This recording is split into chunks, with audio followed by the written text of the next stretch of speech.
Welcome to my channel of Miel Hebraica, more Hebrew honey, and based on Psalm 119, 103. How sweet your word is to my taste, sweeter than honey in my mouth. So the word of God provides us with a lot of nutrition, and let's look at some of that today with a study of Bethlehem, the city where Jesus was born. Bethlehem, house of bread, house of food, Bethlehem. And we'll start out in Genesis with the story of Jacob traveling with his family from Bethel towards Bethlehem. And this is Jacob and his family. They set out from Bethel, and when they were still some distance from Ephrath, Rachel began to give birth, and her labor was difficult. Va yishu me Betel Vehi od ke barakt haaretz. And as they set out, they got up. This is what Hebrew scholars call a nasa moment. It's one way of remembering it. The root is nun sin ayin. It also can be nun shin ayin. And it's when you lift something up, probably literally based on the fact that they were lifting up the stakes of the tents that they had to move. But also, when we study the book of Exodus, we find out that when the people had to go from one important place to another important place, they would set out, they would lift up their tent pegs and be on their way. So, Yeshu, Betlehem, Betel, from Bethel, Vehi od, and it happened that they were still Kiberat, this is the breadth, still some distance here. The breadth of the land, haaretz, of the land. Labo, to come to Ephrathah, to reach Ephrathah. Teled, Rachel, and Rachel was giving birth. Teled. It's based on a word that's yeled, which means child, and she was giving a child, Teled. Rachel is her name, Rachel. Tekash, it was very tough. This was a tough birth. It was really hard going for her. When in their study of Nabal, we heard that he was keshet, he was tough, and this is the verb for tekash, is tough. Belid ta. Take a look right here. You have lamed dalet here. And this particular root is based on the same root as that one. It comes from this word here. And so you have, and she was giving birth, Rachel was giving birth, and it was hard for her birthing, for her labor was hard here. Belid ta. And then when her labor was at its hardest, the midwife said to her, "Don't be afraid, for you are having another son." Vehi ha bikishta, okay, and as it was the hardest, okay, bakishta. We catch the root again, kofshin here, being tough, bikoshta. Belid ta, and her birthing and her labor. Vatomer, and la, and said to her, Hamiyadelet. And this is the same root we have. In fact, we have a more complete version of the root here, Yod Lamed Dalet, and we have Yod Lamed Dalet. And this is the person enabling the birth, who's helping the birth, the midwife. This is a name for a person who helps out with the birth. Meyaledet. Al, and this is what she says then. Al tire, don't be afraid. Okay, don't be afraid. Al tire. This is a negative word here, and then al tire, don't be afraid. Kigam ze, because also this one, leche, for you, ben, for this one also is to you a son. You're having another son. Okay, this one is a son. And then with her dying breath, she named him Ben-Oni, but his father called him Benjamin instead. Vehi be-she'et, as it was going out, nefsha, her soul, or her breath, okay, her life, actually, nafsha, life of her, this is a pronoun, that's a suffix pronoun on the end here, the life of her, as it was going out, ki, because, meta, she was dying, she was dying, she was on her way to death. Again, this is a verb here of dying. Betikra, and she called his name Ben Oni, son of Oni, son of my lament, son of my pain, my lament. It's almost onomatopoeia. In other words, it sounds what it is. Oh no, Oni. Okay, it's a tough time there. Aviv, but his father, Kara, now this is feminine here, Tekra, and this is the masculine shorter form here, Kara, his father called him, the child, Binyamin, okay, son of my right hand. And this was in place of Ben Onim. And so Rachel died and was buried on the way to Ephrath, that is Bethlehem. Right? Tamot, this is a kamis hatuv, you have a closed syllable, and without an accent, and if it doesn't have accent, closed syllable, the comments here will be an O. Bible study programs like Blue Letter Bible don't catch that. I'm not sure if other ones would catch it, but they would call this a normal comments, but no, it's actually comments hatuv. Tamot, Rachel, and Rachel died. Tekaver, okay, this is an open syllable, so this will be normal comments here. Tekaver, and she was buried. Bederech, on the road or in the road. Ephrata, he, which is, that is Bethlem, that is Bethlem. And this is a photo of Rachel's tomb on the road to Bethlehem. The photo dates between 1910 and 1920. It's in the public domain because of its age. Today the tomb is surrounded by the security wall and has been a flashpoint tensions between Israelis and Palestinians. It's really kind of a hot spot as to it's basically been shaped in such a way that people from Jerusalem can visit it, but the people from Bethlehem have to go through the security checkpoint to get to it, which basically isolates them from the tomb. And so there's been a lot of tension over this particular place. It's smack on the border between Palestinians and Israelis. Judges 17:7, there was a young man, a Levite from Bethlehem in Judah, who resided within the clan of Judah. Vehi Na'ar, okay, there was a young man. This incidentally introduces a story of a Levite who went up into the hill country of Ephraim, and Micah, one of the men there, invited him to be his private priest, and then got him some silver and all kinds of stuff. And while he was there, the people from the tribe of Dan came along and said, "Oh, hey, join up with us."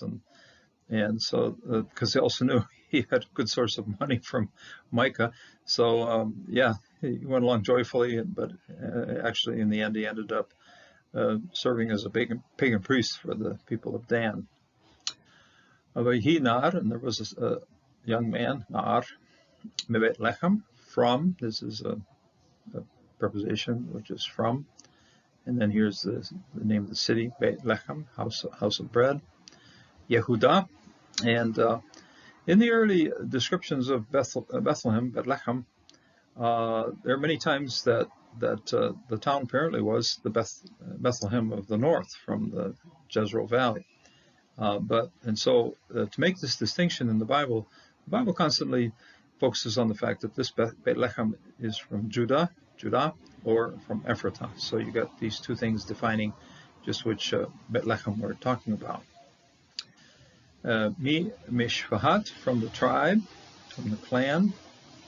Yeah, Mishpahat, from the family or clan of Judah. Now, this man was a Levite, Levi right here, you got Levi. And Levites did not get their own inheritance. In other words, they weren't assigned their own land.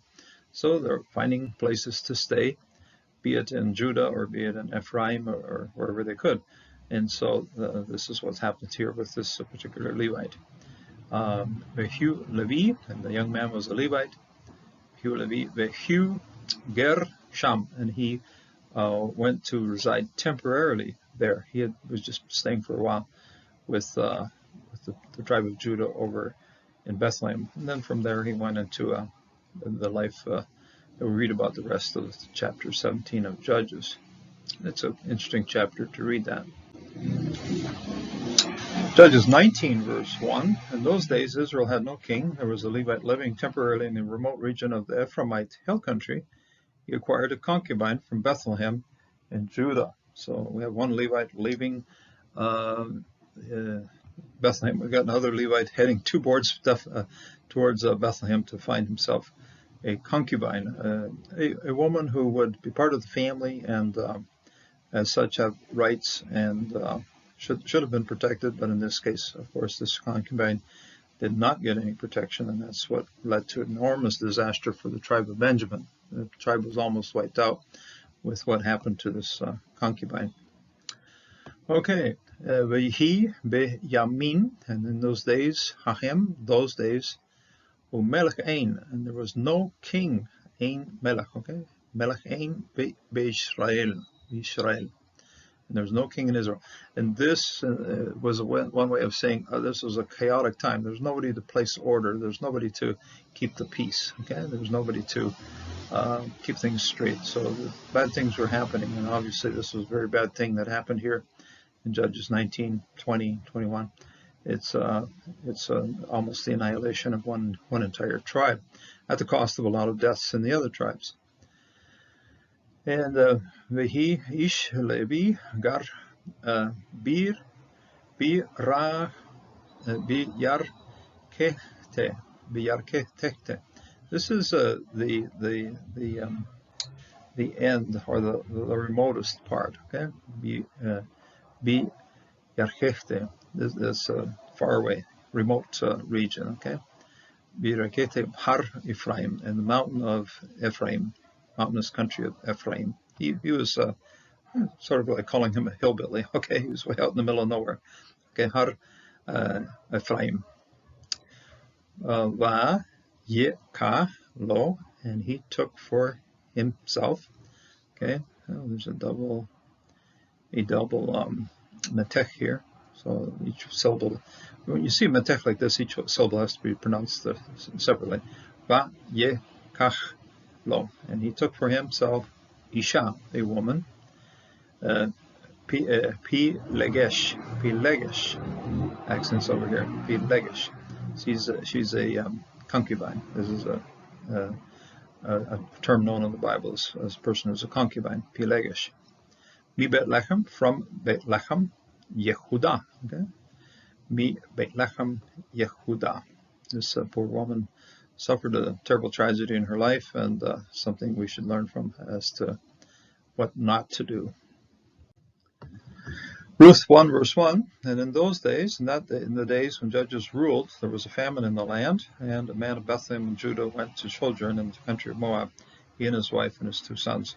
Seems like everybody's moving out of Bethlehem, and they're leaving the place, which is in contrast to what we see at the end of the story. Okay, so it's a kind of an interesting contrast to see this in this development of this particular sequence of study over Bethlehem.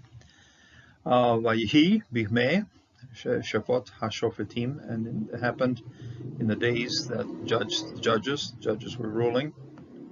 Shofet Shofetim. This is a participle here, and this is participle has been converted into being use of a noun. Okay, so the judges were judging. Same root. You can see the shin pe tet. This is a plural root. This was a singular root. So Shofet Shofetim, Vayhi, and it happened Ra'av, a famine, a deep hunger. Okay, Resh Ayin is something bad. Put a B on the end of it, and then it's it said there was hunger. The same word's also used for being hungry as well. Ba'aretz, okay, in the land. This is a atna here with the atna. This would normally be a shabab that's been pushed up to being a kametz here. Ba'aretz ve'yelech, and he went to walk. He went. Ish, a man. When it's somebody that's not quite doing what they should be doing, they just say, a certain man, a certain person, okay? Ish, mi Betlehem, from Bethlehem, Yehuda, Judah right here, Lagur, in order to reside, to sojourn, okay? To spend some temporary time. Lagur, Bishdei, in the fields of Moab, he, Veishto, and his wife, Veshenei Banav, he, his wife, and his 2 sons. Ruth 4, verse 11. And in this particular verse of the 4th chapter, we basically have the wrap-up, or the resume, or the wrap-up of what had happened in the story, what happens in the story, and these are the people declaring all the good things that had happened. And they said, then all the people who were at the gate and the elders said, we are witnesses. May the Lord make the woman who's coming to your house like Rachel and like Leah, who together built up the house of Israel. May you act worthily in Ephrathah and be renowned in Bethlehem. Vayomaru, okay, and they said, Kol Ha'am, all the people said, Asher Beshar, those who are at the gate, or in the gate, Ve Hazekanim, and the elders. It's a plural, masculine plural form of Zakan, okay, Zakanim. Edim, witnesses. We are witnesses. Yeten, Yahweh. God gives, God makes, God does something, God provides, okay. Yeten Yahweh. Et Haisha, this woman, Haisha, okay. Haba, that has come. El Beteha, to your house, Beteha.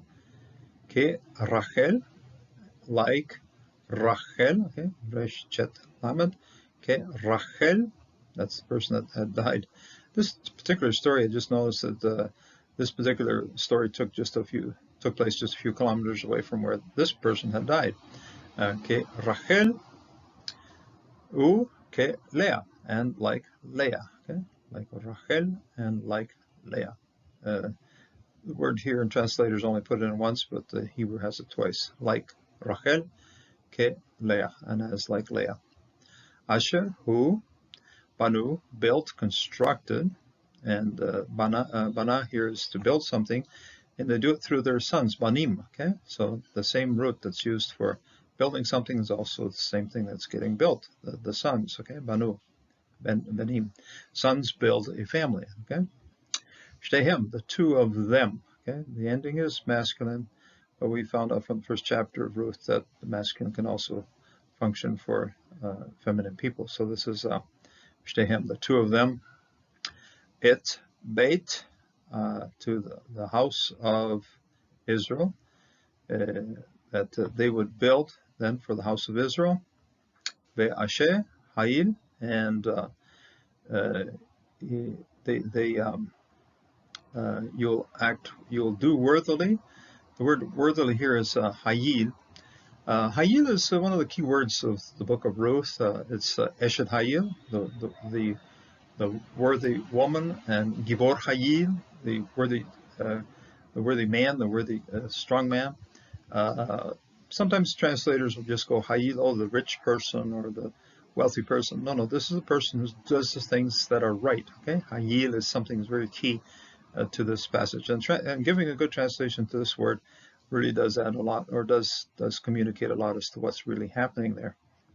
So if you will be acting worthily, Ephratah, in Ephratah, Bekaraz Shem, and they will call the name. You'll be called a good name. You will be renowned. Betlehem, in Bethlehem, and you will have a renowned name. You will have a great name in Bethlehem. Your descendants will be very important in Bethlehem. And as it turned out, they were.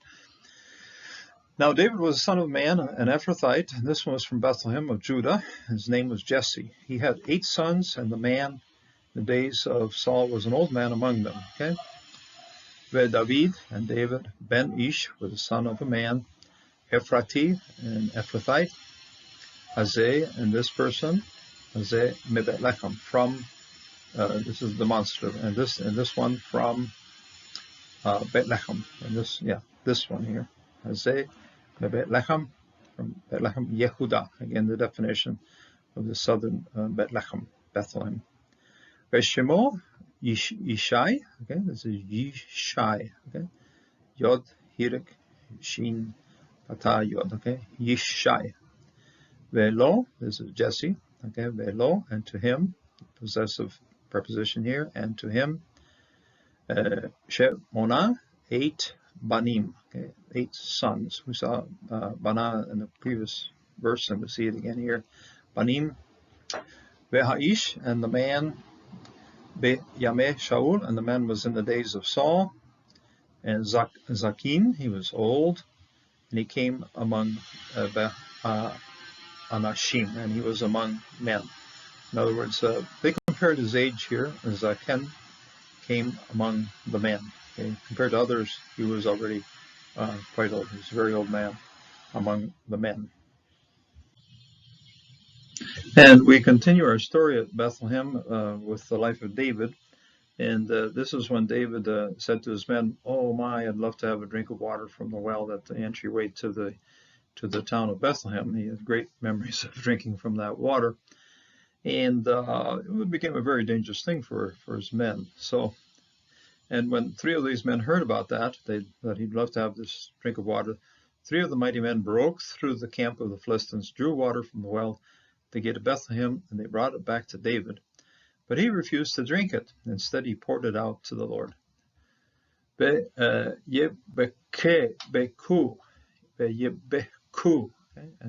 they struck. They smashed through. Okay, they Yebeku. Okay, Shaloshet. Okay, this is Shaloshet. Okay, that's a holem up there, stuck right beside the sheen. Okay, Shaloshet, 3 Hagiborim, of the strong men, the mighty men, the warriors. Hagiborim. Be Machane, into the camp. Modern Hebrew, this would be a market or a supermarket, but Machane, Philistine, of the Philistines. But Shavu Mayim, and they raised up, they drew up some water. Mebor, from the well. Betlehem, there was a well on the entryway to the town of Betlehem, a well that David had great memories of, but this was very dangerous for his men. Asher Beshar, that was in the gate. Yeshua, okay, this is again another Nasa moment. They raised up, okay. The root would be Nun Shin Aleph, but we have Neshu, and they raised up Yavo, and they brought it. They brought it along. El David, to David. Lo, and he couldn't, Abba, and he didn't want to actually. Lo Abba, he did not want to. Le to Tam, he didn't want to drink. It's a plural, right? He didn't want to drink those waters. And water is in Hebrew is always plural. Yeshto Tam, and he didn't want to drink it. Shek, and he poured it out, Otam, those waters, Le Adonai Yahweh, to the Lord. He poured the water out to the Lord as an offering to the Lord. It was much more valuable as an offering than as a drink of cold water. Here's a photo in the public domain taken sometime between 1934 and 1939 at a well near the wall of Bethlem. The picture is a promotional effort with the lady wearing elegant clothing and boats. Take a look at those boats. Very interesting picture. It does show the well. It does show what the place looked like way back in 1934.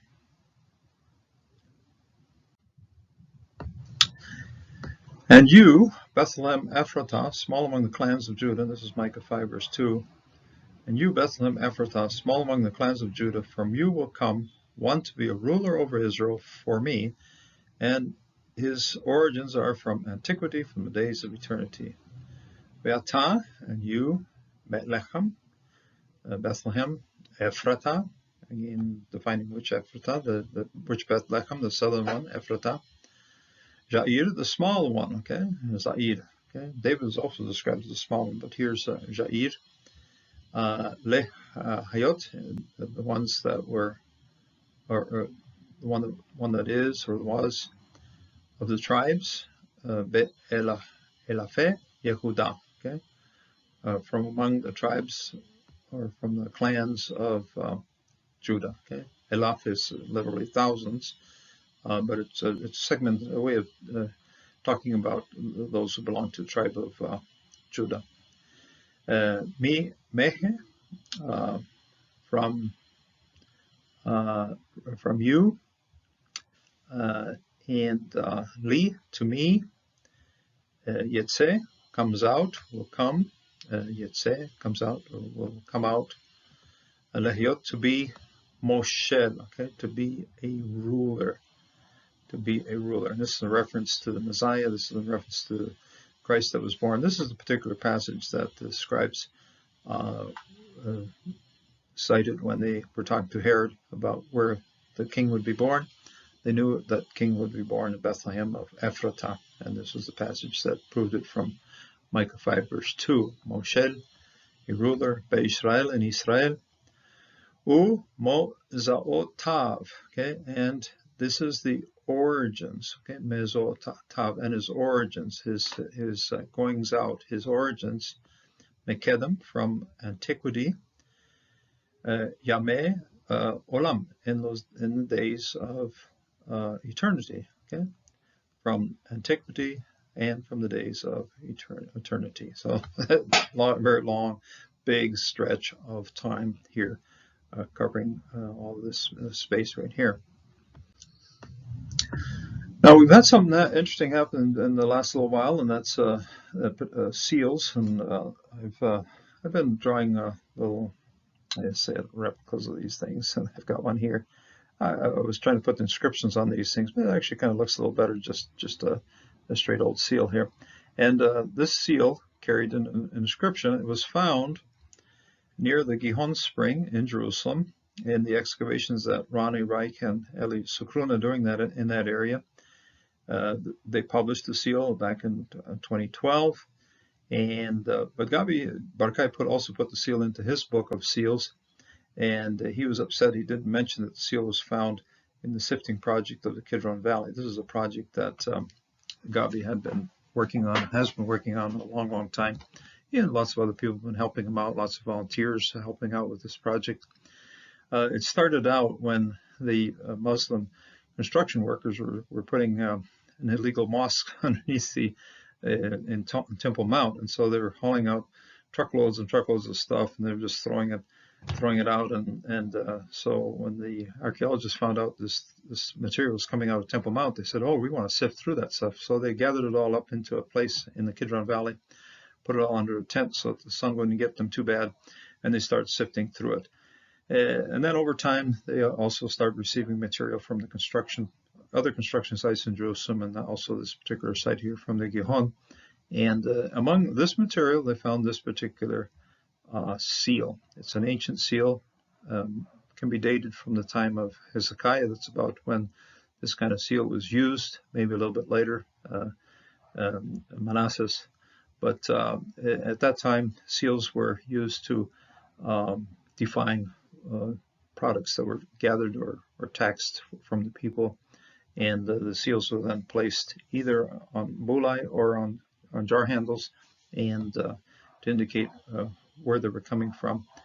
And so we have this one is what's known as a fiscal seal, in other words, for taxation, because it's got a date on it. Okay, in the 7th year, Shevat. Okay, this is in the 7th. Okay, Shevat. This is archaic lettering here. Beit Lechem. Okay, now the chet is very clear. This is a very clear chet. Okay, Lamad's pretty clear. The bet is broken off at this front here. The yod is in there, the tau is in there, the lamed is in there, the chet's there, and the mem is on the end right here. It had an open form of the mem. They hadn't yet closed the final form of the mem. So it's the first one they have discovered in a controlled dig, and very interesting to see this here. And Lamelech, we have the very last letter of the Kaf over here. So Bethlehem did make it into, this is the only extra biblical material that we have. Anything else you want to know about Bethlehem, you're going to be looking up in the Bible. And so this brings us to where the story of Bethlehem is going. And so Joseph went up from the town of Nazareth in Galilee to Judea, in the city of Bethlem, city of David, called Bethlehem, because he was of the house and family line of David. In other words, he was a descendant of David. You can look that up in his genealogy. And so he went to Bethlehem. And then after Jesus was born in Bethlehem in Judea, in the time of King Herod, the wise men from the east came to Jerusalem. Now the Word became flesh, took up residence among us. The message says he moved into the neighborhood, took up residence among us. We saw his glory, the glory of the one and only, full of grace and truth, came from the Father. Now, as I was studying this, I was preparing this particular study, I found it kind of interesting in that at the first, everybody who, anytime we had a story about Bethlehem, it was about somebody moving away. You know, the concubine moving away, the Levite moving away, Elimelech moving out, and so forth. And so in contrast to that, it's very interesting to see that there was somebody willing to move in, somebody who was willing to be born there, and that was our Lord and Savior, Jesus Christ. He was born in Bethlehem, and with that, the Messiah has come to this earth, and we certainly live with a great hope of his return, and we also live with all the teaching that he has brought to us during his ministry on this earth. So may God bless you, and as we meditate on what Bethlehem means to us, it's very important because that's where our Savior was born. May God bless you in this day, and we'll see you in the next time.